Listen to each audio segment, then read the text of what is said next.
Hello Sargam બેટા એક બહુ મોટો પ્રોબ્લેમ થઈ ગયો છે. શું થયું મામા?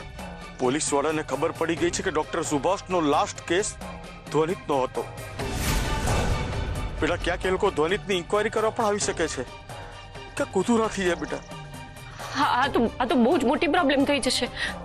હવે હું શું કરું? બેટા સરગમ આપણે ધ્વનિતને થોડા દિવસ માટે બહારગામ મોકલી દેવો જોઈએ.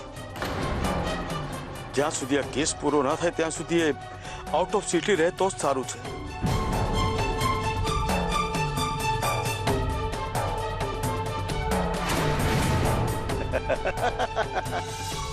પણ ધ્વનિતને બહાર મોકલું તો પણ કેવી રીતે? શું બહાનું આપું કે એને શંકા પણ ના જાય અને મારું કામ પણ થઈ જાય?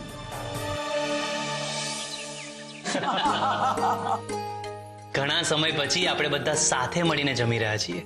એટલા માટે તો આ પ્લાન કર્યું છે કે બધા સાથે બેસીને જમી શકીએ.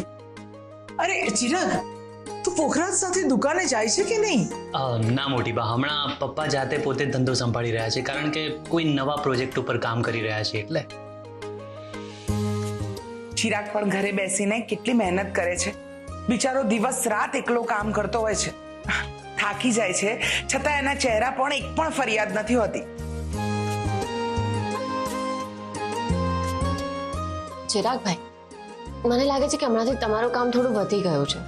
તમારે બિઝનેસમાં તમારી સાથે કોઈને પાર્ટનર તરીકે જોડી લેવું જોઈએ. પણ બહારના વ્યક્તિને ઘરના ધંધામાં કેમ જોડવું? ધંધો ઘરનો છે તો ઘરનો વ્યક્તિ જોડાય તો વધારે સારું. અરે મારા કહેવાનો અર્થ થઈ જતો.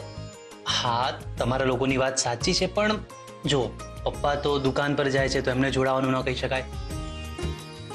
અને ધ્વનિતની એક્સપર્ટીઝ માર્કેટિંગમાં છે તો એ પણ જોડાઈ ન શકે. અને છે ને કોઈ એવું વ્યક્તિ જોઈએ જેને ડિઝાઇનિંગ વિશે નોલેજ હોય. તો એના માટે સરગમ છે ને. હું તો ચિરાગભાઈની મદદ કરું જ છું, પણ ધ્વનિત, ઘર, તારી તબિયત, આ બધું હું કેટલું એક સાથે મેનેજ કરી શકું?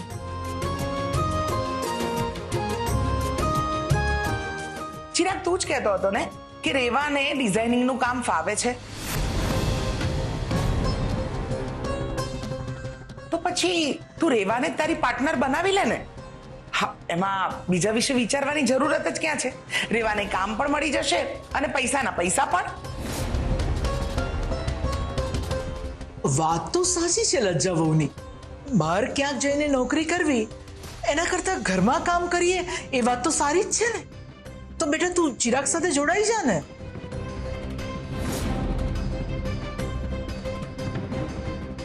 હા બેટા, એમાં કશું ખોટું પણ નથી. It's just the suggestion.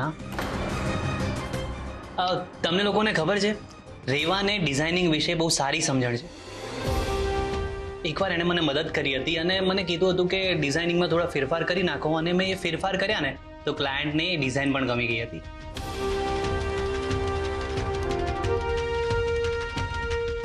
એ તો એક બે સજેશન આપ્યા હતા, ઠીક છે, પણ આ મારું કામ નથી અને મને આમાં ફાવટ પણ નથી. તમે ધીમે ધીમે જોડાશો તો તમને સમજાઈ જશે. અને હું તમને એક પ્રશ્ન પૂછું, તમે મારા બિઝનેસ પાર્ટનર બનશો?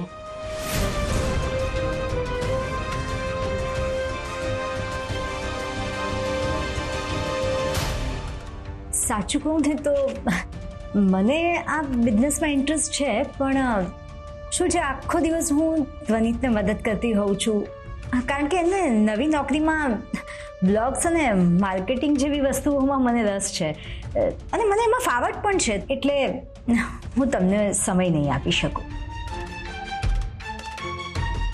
તારે એની ચિંતા કરવાની કોઈ જરૂર નથી.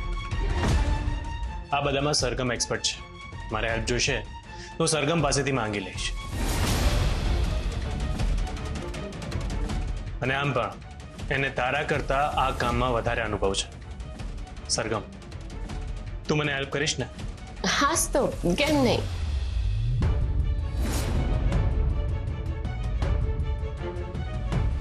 ઠીક છે, હવેથી હું ચિરાગ સાથે કામ કરીશ.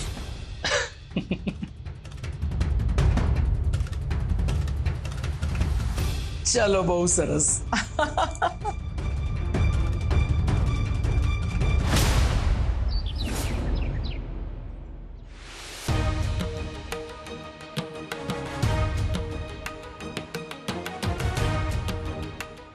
મોટી બા, સરગમ શું થયું? મોટી બા, મોન્ટી મામાનો ફોન આવ્યો હતો. ડોક્ટર સુભાષનો છેલ્લો કેસ ધ્વનિતનો હતો એવી પોલીસને જાણ થઈ ગઈ છે અને પોલીસ ગમે ત્યારે ધ્વનિતની તપાસ કરવા આવી શકે એમ છે. આ તો બહુ મોટી તકલીફ થઈ ગઈ કહેવાય. પોલીસ જો ઘરમાં આવશે ને ધ્વનિતની તપાસ કરશે તો હવે આપણે શું કરીશું સરગમ? મોટી મામાએ કહ્યું કે ધ્વનિતને થોડા સમય માટે ક્યાંક બહારગામ મોકલી દેવો જોઈએ.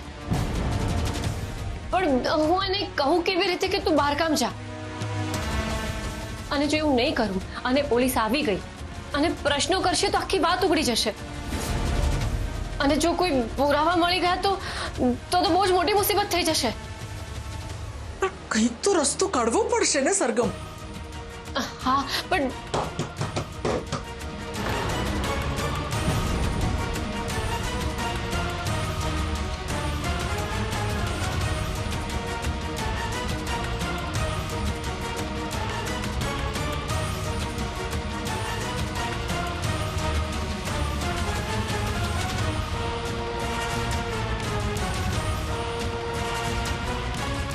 તું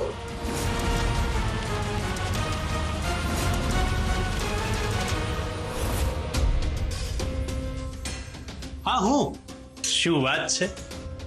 મોટી બા અને એની નાની વહુ દરવાજો બંધ કરીને શું પ્લાનિંગ કરી રહ્યા હતા?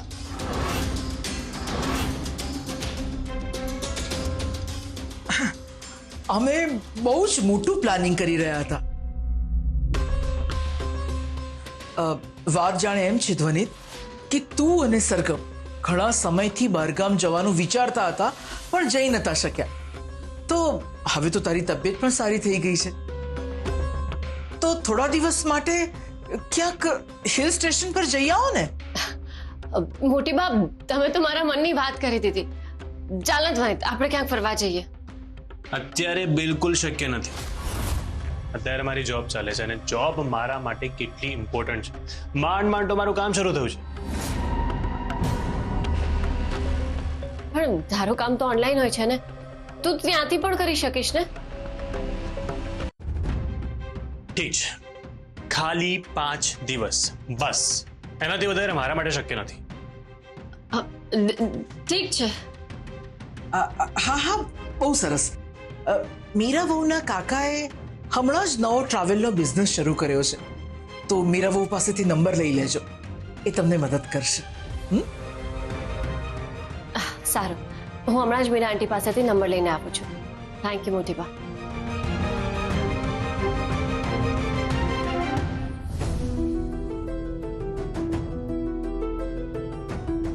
ક્યાંક આ બધી રમત મોન્ટી તો નથી રમી રહ્યો ને? મારે તપાસ કરવી પડશે કે આ બધા પાછળ કોણ છે.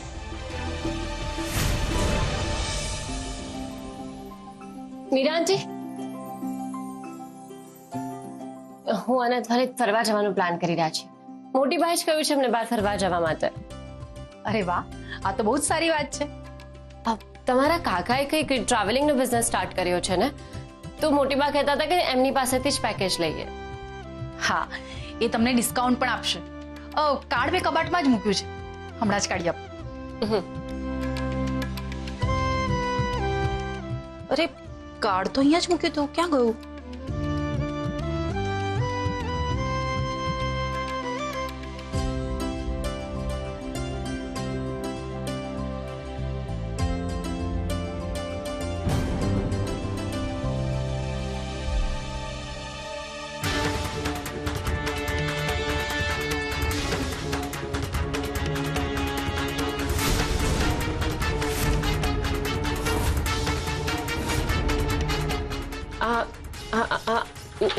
મીરાજી, આ ફોટો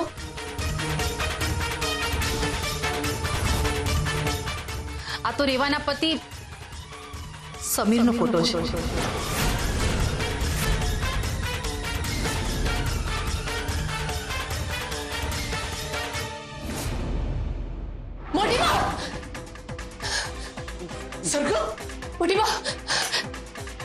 મોટી બા શું થયું સરગમ? તું આટલી ગભરાયેલી કેમ છે? મોટી બા તમને યાદ છે મેં સવારે તમને એક ફોટો બતાવ્યો હતો. ફોટો હા, ફોટાનું શું? એ ફોટો એક મિનિટ ઉભી રહી. પાણી પી તું પહેલા. લે પાણી પી. એ ફોટો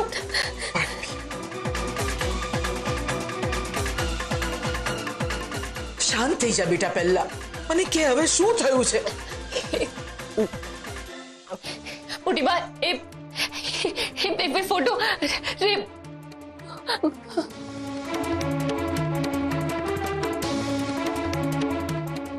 મોટી બા એ ફોટોમાં જે વ્યક્તિ છે એ બીજું કોઈ નહીં પણ સમીર છે, રેવાનો પતિ. શું?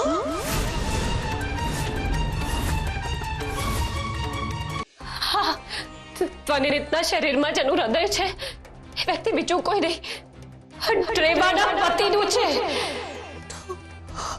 તો પછી આ રેવાને આ બધી વાતની જાણ છે? મને લાગે છે કે એને ખબર જ હશે. હું એ જ વિચારી રહી હતી કે રેવા આવું બધું શું કામ કરી રહી છે, પણ હવે મને સમજાઈ ગયું. પણ જો રેવાને આ હકીકતની જાણ ના હોય તો? અરે મોટી બા તમે એનું વર્તન તો જુઓ. એનું ધ્વનિથી નજીક આવો એ સાબિત કરે છે કે એને આ વાતની જાણ છે.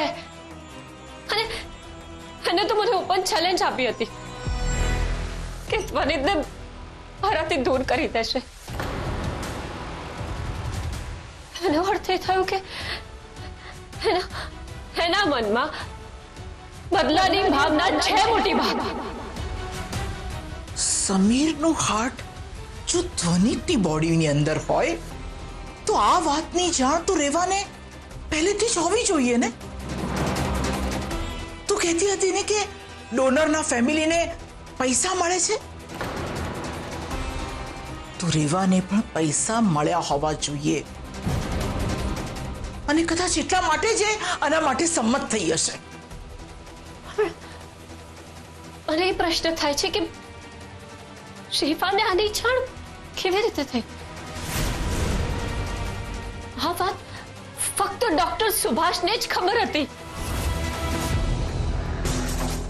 જે દિવસે રેવા આ ઘરમાં આવી એ જ દિવસે ડોક્ટર સુભાષનું મર્ડર થયું હતું ને? તને નથી લાગતું કે આ બધાની પાછળ એક કનેક્શન છે?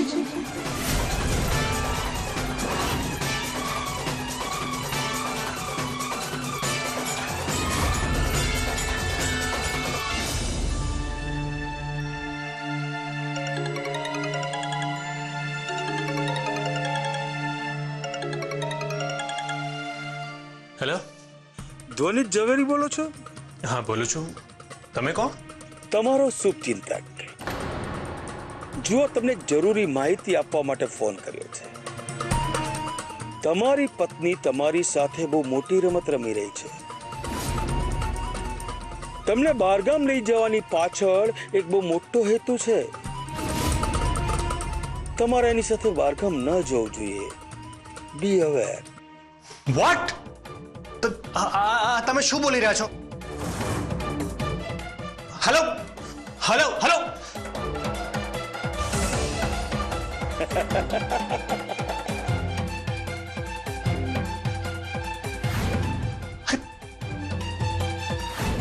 આ વ્યક્તિ કોણ હશે અને એને જે આ કહ્યું એ? હવે ખેલ થશે શરૂ. હું ધ્વનિતના મગજમાં શંકા નાખવામાં સફળ રહ્યો. હવે ધ્વનિત ઘર છોડીને નહીં જાય અને પોલીસ ઇન્કવાયરી માટે આવશે. હવે સરગમ કેવી ફસાય છે બસ એ જોવાનું રહ્યું.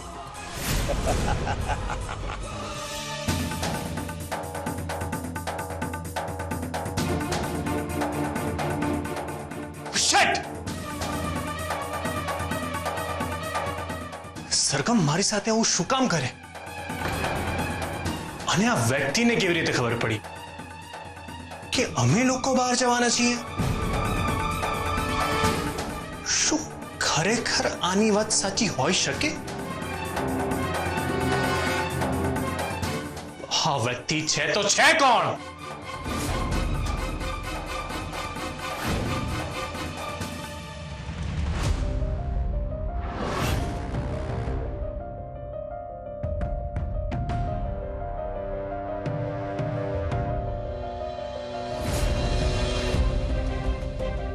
રેવાને કહું કે નહીં? મારે એને મળવું જ પડશે. મને ચિંતા એ વાતની છે કે રેવા ધ્વનિતની નજીક જવાનો પ્રયત્ન કરી રહી છે. એની પાછળ એનો કોઈ બીજો ઈરાદો તો નહીં હોય ને?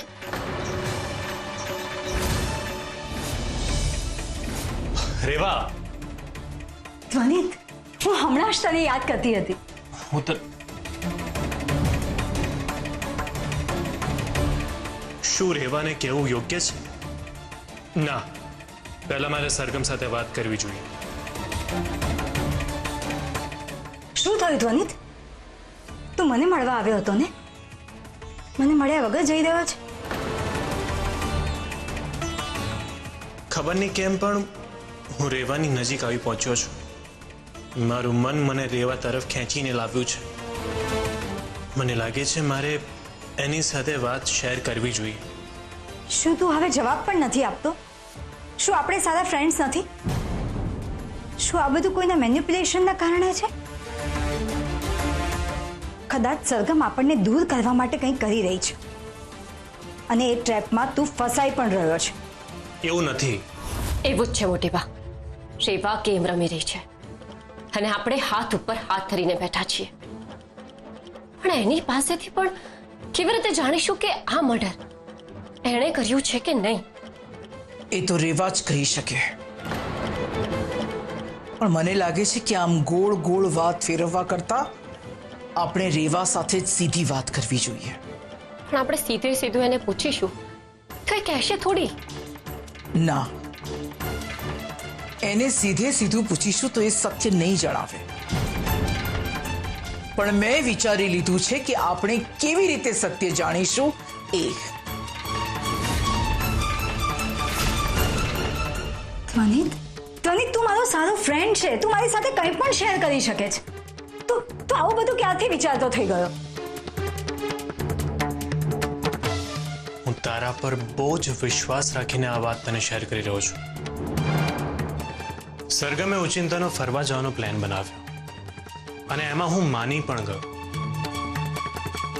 પણ થોડી વાર પહેલા મને એક અજાણ્યા વ્યક્તિનો કોલ આવ્યો અને એને મને કહ્યું કે સરગમ મારી સાથે કોઈ રમત રમી રહી છે. કંઈક બહુ મોટું થવાનું છે. હવે હું કન્ફ્યુઝ છું કે કોની વાત માનવી અને કોની વાત ના માનવી. કદાચ આ ફ્રોડ કોલ પણ હોઈ શકે અને કદાચ સરગમનો બીજો મોટો પ્લાન પણ હોઈ શકે. ના ધ્વનિત, કોઈ ફ્રોડ કોલ શું કામ કરે? સાચે જ કોઈ તારું સારું ઈચ્છનાર વ્યક્તિ પણ હોઈ શકે ને? પણ આ કોલ કર્યો કોણે હશે?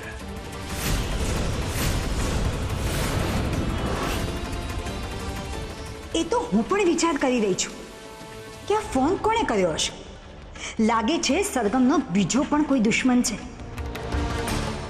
આ વ્યક્તિ જે પણ હોય એણે મારું કામ આસાન કરી દીધું. હું આ વ્યક્તિને શોધીને જ રહીશ અને આમાંય બંને દુશ્મન મળીને સરગમનું કામ તમામ કરી નાખીશું. વનિત, મને તારા માટે બહુ ડર લાગી રહ્યો છે. તું આ પ્લાન કેન્સલ કરી નાખ. કદાચ સરગમ તને કંટ્રોલ કરવા અને દૂર રાખવા માટે આ કરી રહી છે. તારી સાથે કોઈ અણબનાવ ના બને એના માટે તું સરગમને ના પાડી દે કે તું એની સાથે નહીં જાય.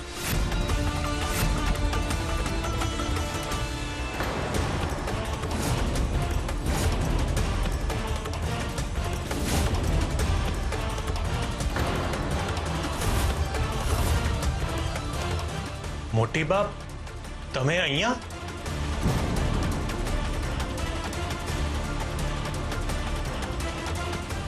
હા, મારે રેવા સાથે જરૂરી વાત કરવી છે.